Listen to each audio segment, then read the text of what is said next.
Just east of Manhattan and stretching northeast into the Atlantic Ocean, Long Island was one of the most influential regions in shaping both American and world history. Geographically, Long Island was a natural airfield. It was the takeoff point for many early historic flights and transformed aviation from a dangerous sport into a viable means of transportation.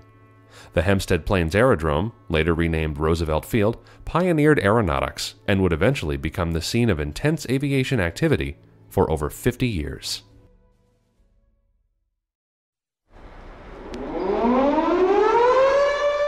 Yesterday, December 7th, 1941,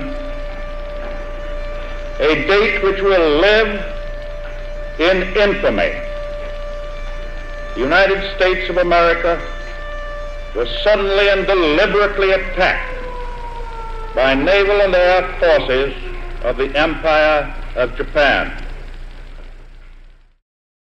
As the United States entered World War II unprepared, they found it essential to recruit creative minds to develop the most cutting-edge technology, along with skilled laborers to produce and manufacture the products.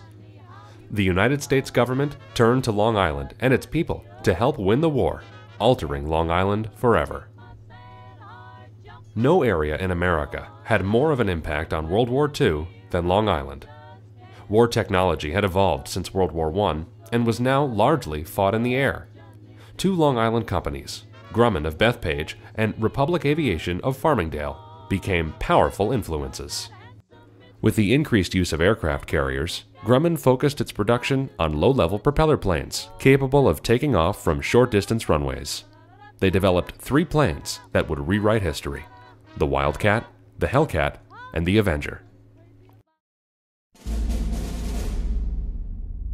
After World War II, Long Island's population skyrocketed, mostly in Nassau County and western Suffolk County. However, political conflict, military tension, and economic competition continued between the USSR and its satellite states and the powers of the Western world, including the United States. All free men, wherever they may live, are citizens of Berlin, and therefore, as a free man, I take pride in the words, Ich bin ein Berliner. The Soviet Union continued to build their military force and weapons technology, while America also aimed on increasing their defense if the Soviet Union were to make their attack. The US government made this a high priority and came back to Long Island for the best technology.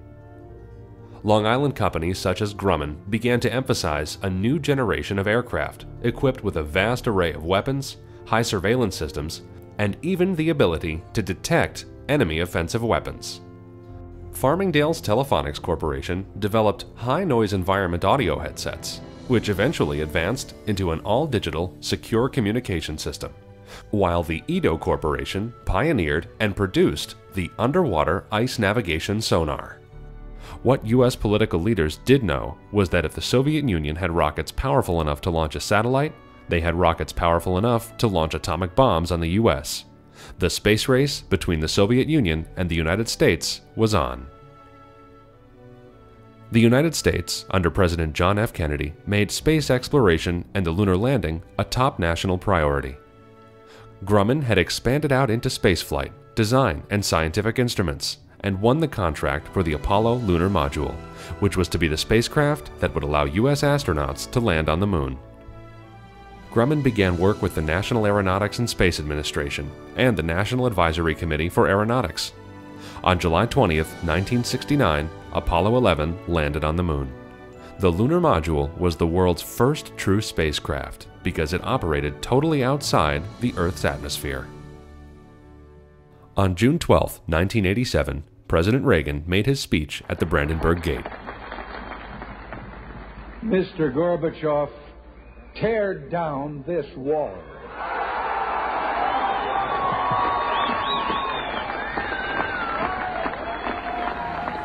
"29 months later, on November 9, 1989, after intense East German protest, East Germany finally opened the Berlin Wall. By the end of the year, official operations to dismantle the wall had begun. With the collapse of the communist governments of Eastern Europe, and eventually the Soviet Union itself, the tearing down of the wall epitomized the collapse for history. The Cold War was over.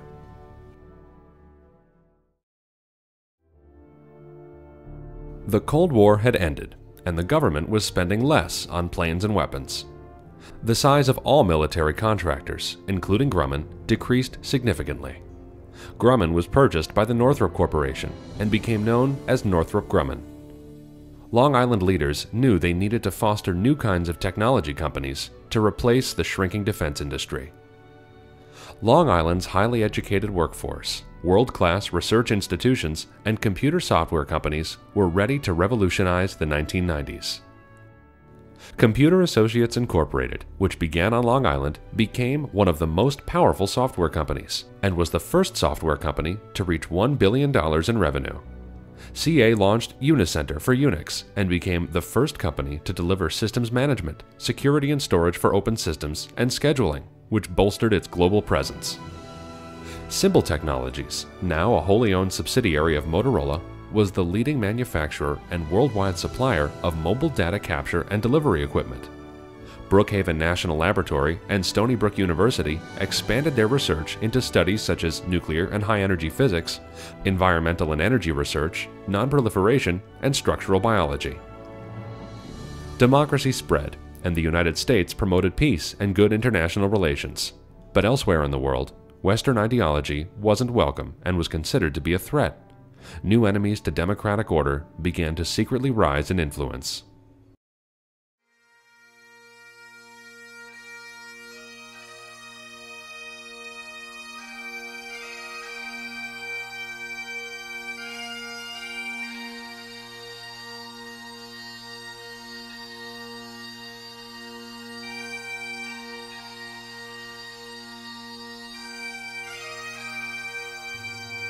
First, we mourned.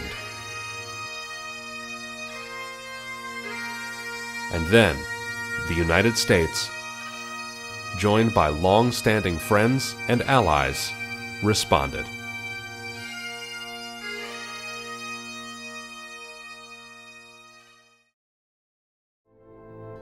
After 9/11, a new reality became evident. Enemies were not threatening the United States with military planes or long-range missiles. Instead, they were attacking innocent civilians on our own soil. Bombs could be planted on a busy street, and chemicals could be hidden inside luggage. Warfare has changed, and so has defense technology. Once again, U.S. agencies turned to the private sector to provide affordable products and solutions. Wireless and handheld devices, information technology advances, inspection techniques, chemical scanners, and biometrics devices are appearing everywhere, providing an unmatched and unparalleled protection and security for public places and our society as a whole. Born in the heart and mind of a visionary founder, Ken Morrelly, a unique facility was constructed in Bethpage. The 90,000 square foot center brings industry, government, and academia together under one roof.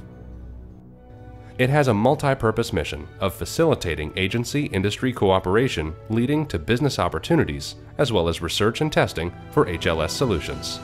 And in a full-up emergency, it can also serve as the Emergency Operations Center for Nassau County and under various agency agreements as a backup emergency operations center for other municipalities. This blend of cooperation and operations is what we believe makes it a first-of-its-kind center who's for developing and delivering key solutions for the communities we serve. In the initial phase, the focus was on regional companies to build local momentum and identity. Moving forward, we have started to reach beyond the region to seek prospective opportunities to fulfill our multi-level mission of research, economic development, education, and public safety. Combined commitment, passion, and energy has created a dream: the Morrelly Homeland Security Center. And so for decades, Long Island has always responded to the nation's call. From the global war that defined a generation, to the long twilight struggle that was the Cold War, to the day never to be forgotten when the blue sky turned black, the region and its people have both served and led the way. challenged by events, Long Island has always risen to the occasion, even when asked to reach for the stars. Houston, Tranquility Base here. The Eagle has landed. Roger.